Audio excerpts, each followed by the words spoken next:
score, they can bring Ange around and he will score. With that in mind, how important is it now, ahead of the biggest and most busy game of the season, that you've got Richarlison back as another option to Solanke? Yeah, absolutely. But we've been on a busy period for a while, and it's great to get Richie back, and you can see he's getting back to the levels. As I said, we were extra careful with him this time. Not careful, but just make sure that we get him back and we keep him back. And part of his sort of game time at the moment is around that. I just don't want to just throw him straight in.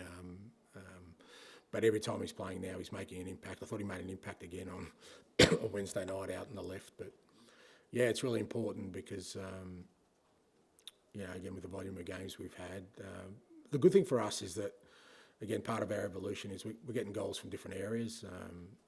Pape's popped up with quite a few this year already, and Decky scored, and we need midfielders chipping in, we need defenders chipping in with goals so that they get spread around. Our wingers, obviously, Brendan's been fantastic this year, great for Timo to get a goal the other night.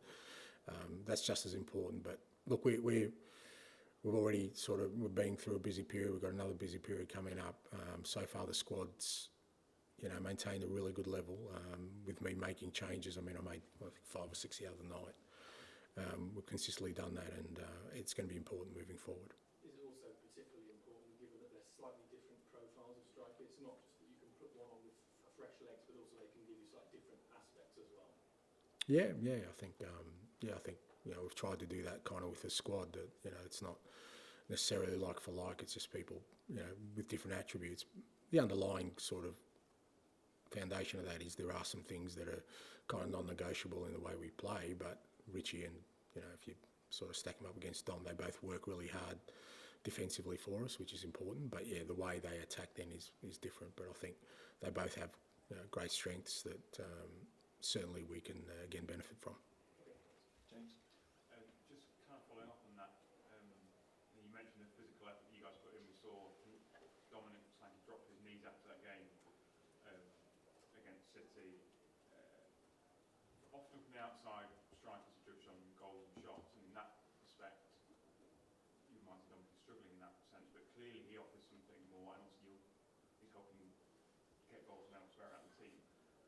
How happy are you with his performances currently, and how happy is he? He's a striker and wants to score goals, so I wonder where you find the balance with his performances. I'm delighted with him, mate. I couldn't be happier. The way he's leading that front line, and he was a major reason we won the game the other night, because City will grind you if you and sort of pin you right back for the whole game if you let them, and he just didn't allow that to happen, and he just kept running and pressing, and he had the quality on the ball. I mean, any other night he would have had a couple of assists as well. I know everyone talks about the goals, and he'll get his goals as well. But if he plays at that level every week for us, that's going to make us a really, really good football team. And like I said, I couldn't be happier with him. Is he happy? Mate, you'd have to ask him. I couldn't care less because I'm happy, and that's the main thing. I was going to say, is he the kind of lad you hear strikers of old saying, "Or if I didn't score the team when I'm not bothered"? Is he the kind of lad that you need to put your arm around and go, "I know you didn't score, but I'm happy with how you're doing," or is he worried about the goals? I think I've said before, I'm not a cuddler. I feel when he dropped to his knees the other night, having beaten City, I reckon he got all the rewards he needs, to feel good about what he's done. He knew, and I think it's a credit to him. And I said it to the lads this morning. To be honest, that's the way you should feel at the end of a game. Like, you've emptied the tank, you've given everything, because that's when you're playing against the best. That's what it demands of you. It'd be much worse if you kind of didn't win and you walked off feeling like you had more, So I don't need to put an arm around him. Like I said, I couldn't praise him highly enough for his performance Wednesday night, the way he's been since he's been at the club. I thought he was just outstanding the other night. Tom? Ange, similar theme. I mean, we can see how well Dominic's playing, but he hasn't had a shot on target in 6 games, which is quite surprising for a centre forward.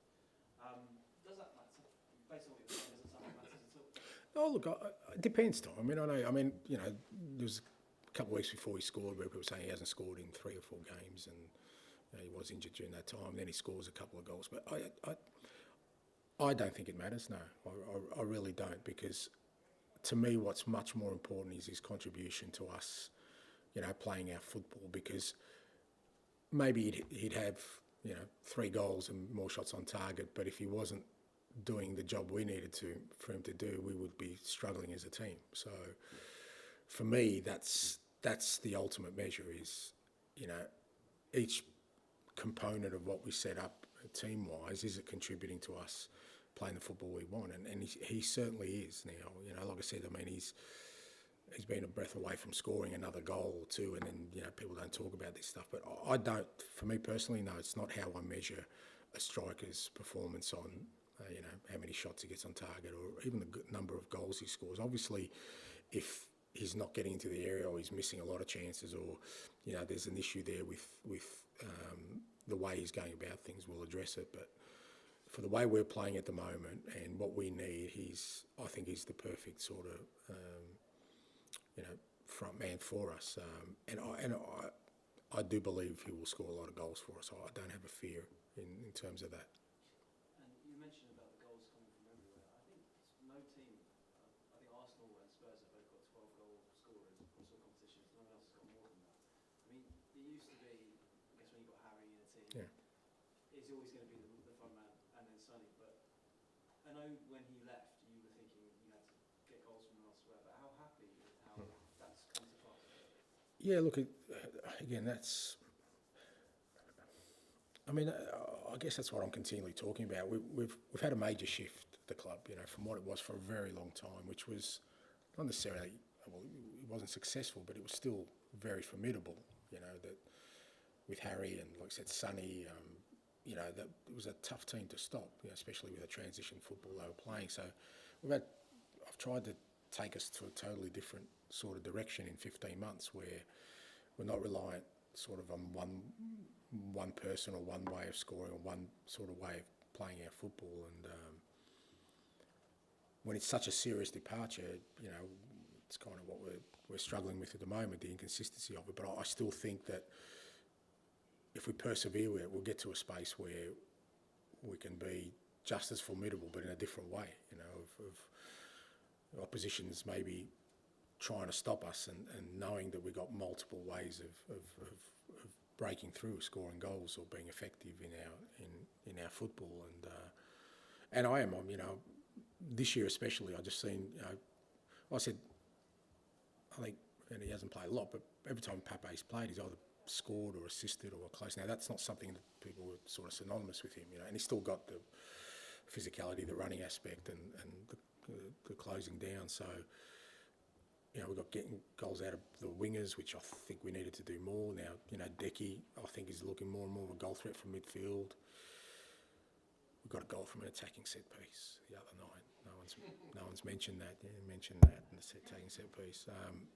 But there are areas that, if we can become sort of more proficient in all those kind of things, as I said, we need to become a bit of a different team, and that's kind of where we're headed now. And just sometimes when a club loses a big, reliable star like Harry, it can obviously be a blow, but you can also give other players a lot of freedom sometimes to express themselves. They see more of the ball, give them more chances. Do you think over the long term, I guess you're hoping at least, that you might actually be an even better, even more dangerous team when those players have found their feet and play with that confidence? Yeah, well, that's the aim. But again, like I've said before, don't get me wrong, if Harry was here, I'd be very, very happy manager. So we'd find a way to fit him in, mate. But you're right. Part of that is, with him leaving, is that opportunity for people to grow. And we're still in that phase. I really believe. I think there's more that the guys have in them that I keep saying. I think they've got a really high ceiling, and some of them are still. They're kind of just trying to stick their head up a little bit more every time. But then, you have a performance like Palace, and you feel like, are they going to cower again, or just stand up even further, knowing that, okay, we've had a disappointing one. But you need to go through those experiences. But I definitely see that growth in a lot of the players. And like I said, that's why I think they've got a really high ceiling. Once I can cajole them, convince them to just keep going, don't be afraid, don't fear stumbling, failure, criticism, scrutiny, just keep going. I think there is that opportunity for us. And it's the only way we'll become the team we want to be, because I certainly don't think we will by, bringing in another Harry. I just don't think those kind of players exist, or they're rare anyway. So for us, it's going to have to be a real collective, effort to get to where we want to. Do you think, because of the way Villa picked you last season, is there anything more on this for the players? Do they still carry that with them? Is there a little bit of a rivalry there because of that? No, but I think